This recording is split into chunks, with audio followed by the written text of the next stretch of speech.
नमस्ते दोस्तों, स्वागत है आप सभी का एक बार फिर हमारे YouTube चैनल बुक संसार में।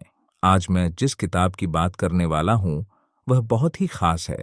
खास इसलिए क्योंकि इससे आपकी और मेरी बहुत सारी यादें जुड़ी हुई हैं और वे यादें भी ऐसी हैं कि हम जिंदगी भर भूल नहीं सकते हैं।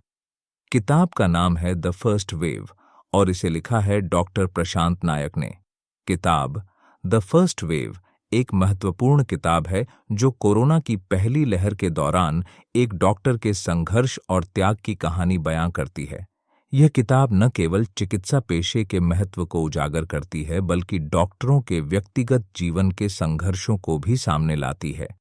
डॉक्टर जो समाज में भगवान का दर्जा रखते हैं, उनके भी अपने परिवार होते हैं जिनसे वे दूर रहकर दूसरों की सेवा में लगे रहते हैं। इस किताब में डॉक्टर प्रशांत का जीवन संघर्ष और उनकी सेवा भावना का सजीव चित्रण किया गया है। यह किताब इसलिए भी खास है क्योंकि यह एक डॉक्टर ने लिखी है और हम सभी जानते हैं कि हमारे जीवन में डॉक्टर का क्या महत्व है। दोस्तों, किताब के पहले अध्याय के कुछ वाक्य इस तरह हैं। पापा, आप घर क्यों नहीं आ रहे? पापा, हम लोग घूमने क्यों नहीं जा रहे? ये सवाल हैं एक बच्चे के अपने पापा से। अब आप समझ चुके होंगे कि एक इंसान डॉक्टर होने के साथ साथ एक पिता भी होता है, एक पति भी होता है, एक बेटा भी होता है। डॉक्टर का भी अपना परिवार होता है और वह इन सभी को घर पर छोड़कर कहीं दूर, किसी अनजान शहर में, किसी अस्पताल में दिन रात काम कर रहा होता है।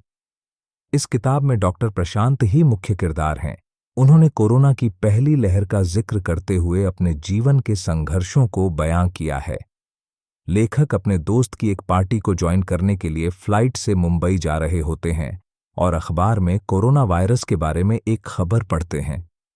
यहीं से कहानी की असली शुरुआत होती है। मुंबई में जाकर अपने दोस्त से मिलते हैं और पार्टी में शामिल होते हैं। यहाँ पर लेखक ने डॉक्टरों के बीच का हंसी मजाक और थोड़ा हल्का सा आरामदायक पल बताया है। लेखक वापस अपने घर आते हैं और अपने परिवार से मिलते हैं। कुछ दिन साथ में बिताने के बाद लेखक रायपुर, छत्तीसगढ़ जाने लगते हैं। तभी उनका बेटा पूछता है, पापा, आप वापस घर कब आओगे? इस पर लेखक जवाब देते हैं कि वे कुछ ही दिनों में वापस आ जाएंगे। अब कोरोना पूरी तरह से दस्तक दे चुका था। देश के प्रधानमंत्री ने जनता कर्फ्यू का ऐलान कर दिया था। यह सुनते ही दुकानों में भीड़ जमा होने लगी थी। सभी लोग आने वाले कुछ दिनों के लिए राशन भर रहे थे। सभी को उम्मीद थी कि जनता कर्फ्यू खत्म हो जाएगा, लेकिन फिर लॉकडाउन की स्थिति पैदा हो गई। जो जहां था वह वहीं रहने को मजबूर हो गया।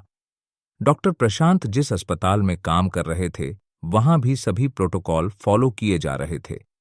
तभी वहां एक महिला आती है अपने परिवार के कुछ सदस्यों के साथ, जो कि कैंसर रोग से पीड़ित थी। ऐसी कठिन स्थिति में ऑपरेशन कर पाना संभव नहीं था, लेकिन डॉक्टर प्रशांत ने किस तरह सूझबूझ और एक फरिश्ता बनकर उनका इलाज किया, वह किस्सा आंख में पानी लाने के लिए काफी है। ऑपरेशन के बाद लेखक अपने रूम में जाते हैं। उनका बेटा उनको कॉल करता है और फिर से उनको घर आने के बारे में पूछता है। उनकी पत्नी घर के कामों का जिक्र और अपने अस्पताल की फिक्र के बारे में बताती हैं। यह दृश्य बहुत ही मार्मिक है। यहां पर आप एक डॉक्टर के त्याग को समझ पाओगे। काम करते हुए डॉक्टर प्रशांत को 4 महीने हो चुके थे। एक दिन की भी छुट्टी नहीं थी। अब वे भी अपने परिवार से मिलना चाहते थे। जब उन्होंने अस्पताल में छुट्टी लेने को कहा तो उनको मना कर दिया गया। इस बात ने डॉक्टर प्रशांत का दिल तो बहुत दुखाया, लेकिन लोगों की सेवा करने के भाव ने उनको मजबूती से अपने काम पर डटे रहने के लिए साहस प्रदान किया।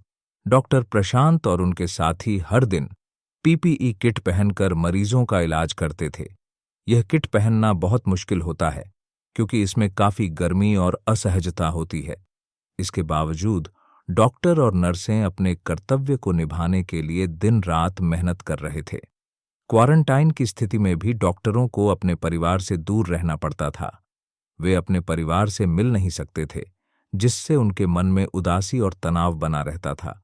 लेकिन उनके पास लोगों की सेवा करने का दृढ़ निश्चय था, जिसने उन्हें इस कठिन समय में भी मजबूती दी। इस किताब में डॉक्टर प्रशांत की कहानी के माध्यम से हमें समझ में आता है कि डॉक्टरों का जीवन कितना कठिन और संघर्षमय होता है। वे अपनी जान जोखिम में डालकर दूसरों की जान बचाते हैं। यह किताब हमें डॉक्टरों के प्रति सम्मान और कृतज्ञता की भावना से भर देती है। इस किताब की हार्ड कॉपी और किंडल संस्करण दोनों उपलब्ध हैं, जिससे आप अपनी सुविधा के अनुसार इसे पढ़ सकते हैं। किताब का लिंक मैंने डिस्क्रिप्शन में डाल दिया है। अगर वीडियो अच्छी लगी हो तो वीडियो को लाइक, शेयर, सब्सक्राइब करें। धन्यवाद।